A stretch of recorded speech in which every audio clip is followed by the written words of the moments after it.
सभी लोगों को नमस्कार। मैं धीरेन्द्र प्रताप गोरखपुर से। दोस्तों, मोदी सरकार ने गरीबों को 5 किलो मुफ्त राशन देने का घोषणा किया है और राशन मिल भी रहा है। इस मुफ्त राशन पर स्वर्गीय अमरीश पुरी जी का एक विचार है, उसको सुन लीजिए, उसके बाद मैं आगे की बात करता हूँ। खाने के लिए आप लोगों को अनाज मिलता रहेगा। इन लोगों से कागज पर इनके अंगूठों के निशान ले लूं ठाकुर? अभी नहीं, पहले इन लोगों को हराम की खाने की आदत पड़ने दो। हाँ, तो दोस्तों, आपने अभी अमरीश पुरी जी का विचार सुना, जिसमें अमरीश पुरी जी बोल रहे हैं कि जनता को पहले हराम का खाने की आदत डाली जाए, जनता को हराम खोर बनाया जाए। तो क्या यह आदत हमारे देश के लोगों को पड़ चुकी है? जी हाँ, बिल्कुल पड़ चुका है। इसका एक सटीक उदाहरण मैं आपको बता रहा हूँ। दोस्तों, कोरोना के समय में लाखों लोग मरे। ऐसा कोई व्यक्ति नहीं है देश में जिसके परिचित में कोई मरा ना हो, कोई रिश्तेदार मरा ना हो, कोई सगा संबंधी उसका मरा ना हो। और उस दौरान ये लोग इस तरह से सोशल मीडिया पर रिएक्ट कर रहे थे जैसे कि लॉकडाउन खत्म होते ही सरकार के खिलाफ आंदोलन करेंगे, सरकार को उखाड़ करके फेंक देंगे, ये कर देंगे, वो कर देंगे।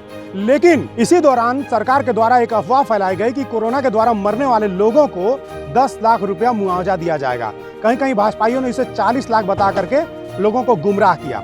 और जैसे ही फैसले की घोषणा हुई, तमाम लोगों के अंदर से आंदोलन का जो भूत था वो खत्म हो गया। तमाम लोगों के अंदर जो सरकार का विरोध था वो खत्म हो गया। इससे साफ पता चलता है कि जनता पूरी तरह से हरामखोर हो चुकी है, जनता को मुफ्तखोरी की आदत पड़ चुकी है। और अब यह जनता कहीं पर केवल 5 किलो राशन में ही महंगाई, बेरोजगारी, अशिक्षा, भूखमरी, आतंकवाद, जातिवाद, सांप्रदायिकता सबको भूल चुकी है, दंगे फसाद को भूल चुकी है, हिंदू मुस्लिम का जो बंटवारा हो रहा है उसको भूल चुकी है। देश में यह भी कहा जा सकता है कि जो भूखा है वो जा करके राशन लेगा, लेकिन जो भूखा है वो आंदोलन भी कर सकता है। लेकिन कहीं पर भी कोई आंदोलन यहाँ पर दिखाई नहीं दे रहा है।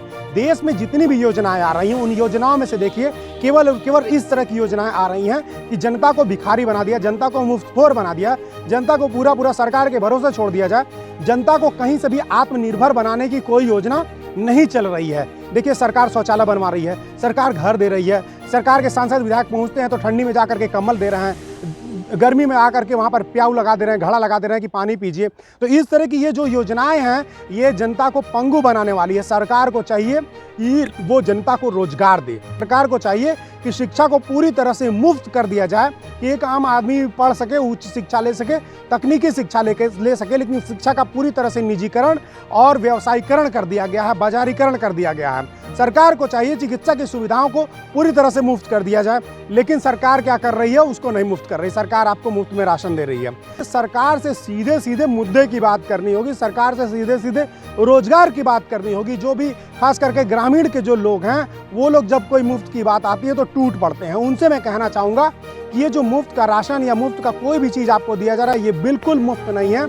ये जो आपको दिया जाता है वो सरकारी खजाने से निकाल करके दिया जाता है। सरकारी खजाना जब खर्च होता है तो सरकारी खजाने को भरने के लिए महंगाई को बढ़ा दिया जाता है, टैक्स को बढ़ा दिया जाता है, और उसी टैक्स से फिर सरकारी धन खजाना बनता है, और उसी सरकारी खजाने में से कुछ उसमें से निकाल करके आपको दे दिया जाता है और आप उसमें खुश हो जाते हैं। आप सोचिए कि पेट्रोल डीजल पर आज सरकारें 100 रुपया का पेट्रोल है तो उसमें 70-75 रुपया सरकारें जो है टैक्स ले रही हैं। मतलब 70% जो पैसा है वो टैक्स का पैसा है, और वो टैक्स का पैसा आपसे लिया जा रहा है। और मुफ्त वैक्सीन, मुफ्त में राशन, ये सरकार जो प्रचार कर रही है, सोचिए एक प्रिंटेड झोला है जिसमें मोदी की फोटो लगी हुई है, उस झोले में 5 किलो राशन दिया जा रहा है। जितने का वो राशन है उतने का ही वो झोला है।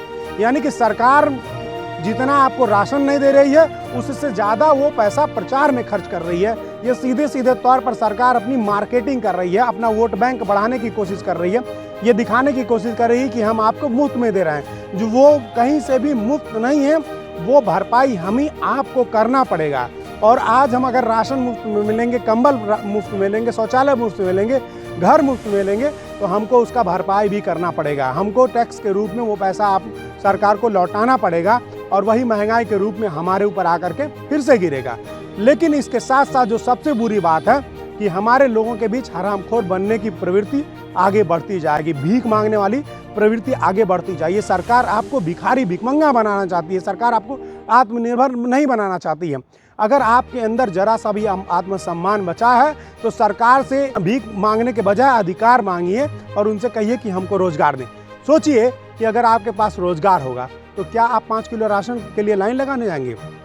आप बढ़िया से बढ़िया खाना खरीद करके खा सकते हैं, आप बढ़िया से बढ़िया कपड़ा पहन करके खरीद सकते हैं। सांसद विधायक आते हैं, कंबल बांटते हैं गाँव में। अगर आपके पास रोजगार रहेगा तो एक बढ़िया मखमली कंबल आप खरीद सकते हैं। सरकार आपको शौचालय दे रही है, उसमें भी खूब कमीशन खोरी हो रही है। और उस शौचालय में न तो बैठने की जगह, न तो पानी रखने की जगह है। और वैसे शौचालय के नाम पर सरकार आपको मूर्ख बना रही है। अगर आप नौकरी मांगते सरकार से और आपके पास नौकरी हो जाएगी तो आप एक बहुत बढ़िया शौचालय बनवा सकते हैं, बहुत बढ़िया घर बनवा सकते हैं। तो प्लीज़ मेरे साथियों, मेरे दोस्तों, मेरे देश के लोगों, इस मुफ्तखोरी की सरकार को हटाइए। ये मुफ्तखोरी के नाम पर केवल महंगाई बढ़ाएगी, जो मुफ्त में बांटेगी उससे ज़्यादा आपके ऊपर कर्ज लाद देगी। और ये देश हमेशा भिखारी होता चला जा रहा है। आप देख रहे हैं एक एक करके हमारा जो रेलवे, हमारा एयरपोर्ट, हमारी जितनी सरकारी संस्थाएं सब बिकते चली जा रही हैं, सब अंबानी अडानी के हाथों में चली जा रही हैं। केवल इसी नाते हो रहा है कि क्योंकि सरकार सरकारी धन का बेतहाशा दुरुपयोग कर रही है और उसके पीछे केवल और केवल आपकी चुप्पी है, आपका लालच है, जनता का लालच है। जिस तरह से कोरोना में लाखों लोग मारे गए, लेकिन मुआवजे की लालच में लोगों ने कहीं कोई आंदोलन नहीं किया, सरकार का कहीं कोई विरोध नहीं किया। उसी तरह से आज सरकार 5 किलो राशन दे रही है, कहीं से महंगाई का कोई विरोध दिखाई नहीं दे रहा। शिक्षा व्यवस्था पूरी तरह से चौपट हो चुकी है, भ्रष्टाचार चरम पर है। आप देख लीजिए कि जितने हमारे सोशल मीडिया से लेकर के जितने लोकतंत्र को मजबूत करने वाले पत्रिकाएं हैं, उन सब पे प्रतिबंध लगाया जा रहा है। एक तरह से देश में तानाशाही लागू कर दी गई है। धरना प्रदर्शन नहीं करने दिया जा रहा है, कोई विरोध नहीं करने दिया जा रहा है। जो भी विरोध कर रहा है उसके ऊपर फर्जी मुकदमे लादे जा रहे हैं। तो ये जो हमारा लोकतंत्र है वो पूरी तरह से खतरे में है। हम देश का जो नौजवान है उसकी मानसिकता भीख मांगने की बनती चली जा रही है। हमारा जो देश का पहचान है वो खत्म होते चला जा रहा है। इन सब से हमको बचना होगा और सरकार द्वारा चली जा रही हर चाल को समझ करके उसका जवाब देना होगा। तो उठ खड़े होइए और सरकार से भीख मांगना छोड़ करके अधिकार मांगना शुरू कर दीजिए। आप सभी लोगों को धन्यवाद।